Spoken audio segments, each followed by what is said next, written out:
बहराइच में बीते 13 अक्टूबर को महाराजगंज कस्बे में हिंसा भड़क उठी थी। दुर्गा प्रतिमा विसर्जन के दौरान दो समुदायों के बीच तनाव बढ़ गया था। इसके बाद दोनों समुदायों के बीच हिंसा और जमकर पत्थरबाजी हुई थी। वहीं इस दौरान एक हिंदू युवक की मौत के बाद मामला और ज्यादा गर्म हो गया था। इसके अगले दिन यानी 14 अक्टूबर को बहराइच के कई इलाकों में आगजनी के साथ साथ जमकर हिंसा हुई थी। इस दौरान पुलिस और उपद्रवी भी आमने सामने आ गए थे। हालांकि इस मामले में अब एक नया मोड़ आ गया है। दरअसल बहराइच हिंसा में जिस युवक की मौत हुई थी उसे लेकर कई दावे किए जा रहे थे। ऐसा भी कहा जा रहा था मृतक राम गोपाल मिश्रा को कई गोलियां मारी गई थी और उनके साथ क्रूरता की गई थी। हालांकि अब बहराइच पुलिस की ओर से इस मामले पर एक बयान सामने आया है। कस्बा महाराजगंज थाना हरदी जनपद बहराइच में घटित घटना में एक हिंदू व्यक्ति की हत्या किए जाने के संबंध में सोशल मीडिया में सांप्रदायिक सौहार्द को बिगाड़ने के उद्देश्य से भ्रामक सूचना जैसे कंठ लगाना, तलवार से मारना, नाखून उखाड़ना आदि ऐसी बातें फैलाई जा रही हैं जिसमें कोई सच्चाई नहीं है। पोस्टमार्टम रिपोर्ट में मृत्यु का कारण गोली लगने से पाया गया है। इस घटना में केवल एक व्यक्ति की मृत्यु हुई है, किसी अन्य व्यक्ति की इसमें मृत्यु नहीं हुई है। अतः सभी से अनुरोध है कि भ्रामक सूचना न फैलाएं एवं अफवाहों पर ध्यान न दें। सर, करंट लगने को लेकर क्या खंडन करना, क्या सच्चाई क्या है? जो पोस्टमार्टम रिपोर्ट में है उसमें केवल गोली लगने से उसकी मृत्यु हुई है। उसमें छर्रे जो 12 बोर के जो छर्रे हैं वो चेहरे पर हैं और आर्म्स पर हैं और कान के उसके आईब्रो के आसपास है।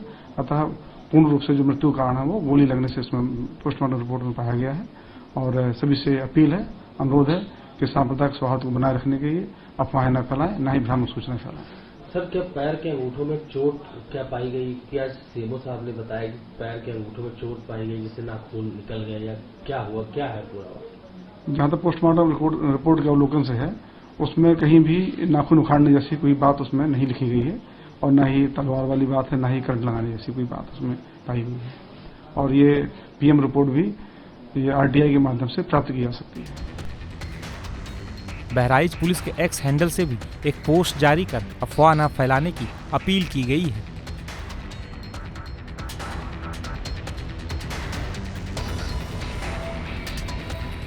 वहीं बहराइच के हिंसाग्रस्त इलाकों में हालात धीरे धीरे सामान्य हो रहे हैं। हालांकि अभी भी सुरक्षा व्यवस्था को लेकर पुलिस पूरी तरह से मुस्तैद है। वहीं एक स्थानीय शख्स ने उस दिन की घटना को लेकर कई बातें कही हैं। घटना इस बात को लेकर चले हैं कि जैसे मूर्ति विसर्जन के समय पर कुछ डीजे बाजा के माध्यम से हुआ लफड़ा। इन्होंने कहा कि ये आप बाजा बंद करो, बाजा नहीं बजेगी। तो कहें तुम्हारे मजाहब में यहाँ हमें में कहेंगे तुम्हारे मजाहब में जो होता है तो हम लोग आप जैसा नहीं करते हैं, हमारे मजाहब में होता है तो तुम आप जैसा करते हो। इसी बात पर यहाँ लफड़ा के मारेंगे, धमकी दिया उन्होंने। उसी बात पर कहे शाम बटाव करावा गया। एक झंडा लगा था, काला झंडा। काला झंडा के विरुद्ध में यह कहें कि झंडा अगर उतारना हो तो उतार दो, अच्छी है। तो क्या झंडा हम नहीं उतारेंगे। तो जब ना उतारे तो सब लोग जुटे जाकर तो वो लोग अंदर घुस गए, शटर गिराई दी है। तो राम गोपाल रेवा मंसूर के राम गोपाल मिश्रा चढ़ गए, झंडा तोड़ लगे और झंडा जो तोड़ी नहीं है तो गोली वहां से चल गई।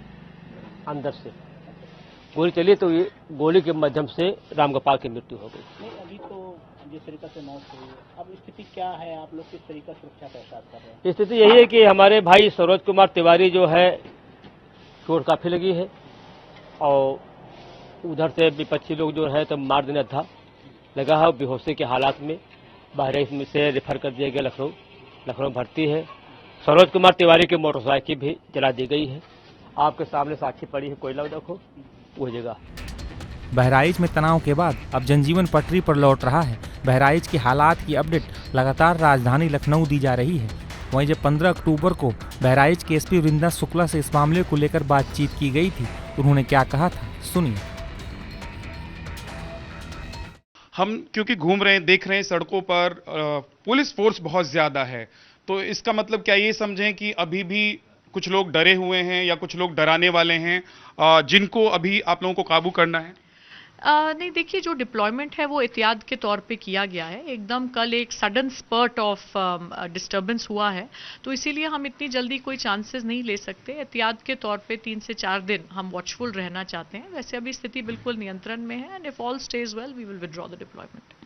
अभी बहुत सारी चीज़ें चल रही हैं मीडिया में, सोशल मीडिया में इस घटना को लेकर, क्योंकि सुबह डीएम मैडम से मेरी बात हुई तो उन्होंने कहा कि पुलिस ऑफिसर हमारी जो हैं वो आपको बताएंगी। तो इसलिए मैं वो सवाल आपसे कर रहा हूं कि हुआ क्या था, अभी प्राथमिक तौर पर जो आप लोगों के पास जानकारी है उसके मुताबिक क्या हुआ था, कैसे इस झगड़े की शुरुआत हुई, कैसे राम मिश्रा की हत्या कर दी गई?